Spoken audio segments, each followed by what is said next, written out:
इस हवेली को बनाने के लिए जिन ईंटों का इस्तेमाल किया गया उनको नानकशी ईंटें कहते हैं और आप देख भी सकते हैं बेसिकली इनका साइज़ छोटा होता है और उसके अलावा इसकी जो फिलिंग है वो मड सीमेंट से की गई है which is kind of a mixture. अब मिक्सचर क्या है, बेसिकली इसमें दालें इस्तेमाल की गई हैं, दाल माश का इस्तेमाल किया गया है, दाल मूंग का इस्तेमाल किया गया, उसके साथ साथ चारपाइयाँ जिस बांध से बनाई जाती हैं उसका भी इस्तेमाल किया गया।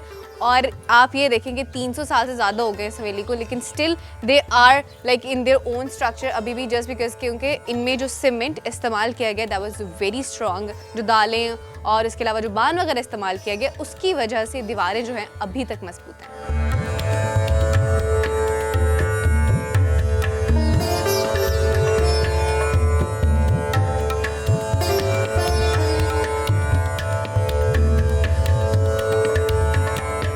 मैंने आपको पूरी हवेली दिखा दी, हवेली का टॉप जो है वो भी दिखा दिया। It's time to show you the basement. और ये बेसमेंट का दरवाज़ा है और मुझे कुछ यहाँ से सीढ़ियाँ भी नज़र आ रही हैं, तो अभी अंदर चलते हैं और अंदर चल के इसका स्ट्रक्चर कैसे है वो आपको दिखाती हूँ और उसकी जो डिटेल्स हैं वो भी मैं आपको अंदर चल के बताती हूँ।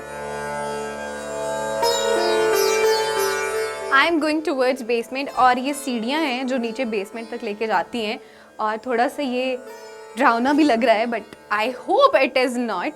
लेकिन नीचे चल के एक्चुअली देखते हैं कि मज़ीद क्या है। अभी तो just like stairs going down.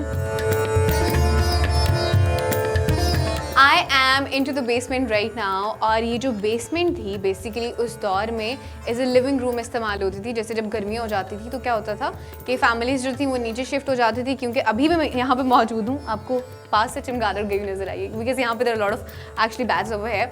अच्छा खैर, सो बेसिकली क्या होता था कि जब गर्मियाँ होती थी तो फैमिलीज़ यहाँ पे शिफ्ट हो जाती थी और अभी जैसे अभी यहाँ पे खड़ी हूँ तो मौसम बाहर गर्म है लेकिन अंदर मुझे ठंड महसूस हो रही है। और इसी तरह से क्या होता था कि जब सर्दियाँ होती थी, सर्दियों में जो निचला एरिया होता था वो गर्म हो जाता था और नीचे वेंटिलेशन के लिए भी कुछ एरिया बना हुआ है। I'm try to show you guys that as well. मैं कोशिश करूँगी आपको वो भी दिखाऊँ। वेंटिलेशन के लिए भी यहाँ पे एरिया बना हुआ, उसके साथ साथ जो सूरज की रोशनी है वो भी डायरेक्टली आए उसके लिए भी वहाँ पे प्रॉपर जो है एरिया बना हुआ है ताकि आसानी से नीचे रहा भी जा सके। और उसके साथ साथ कुआं भी होता था। अब मुझे एग्जैक्टली नहीं पता है कि नहीं, but this something that I have heard कि यहाँ पे कुआं भी होता था पानी के इस्तेमाल के लिए भी।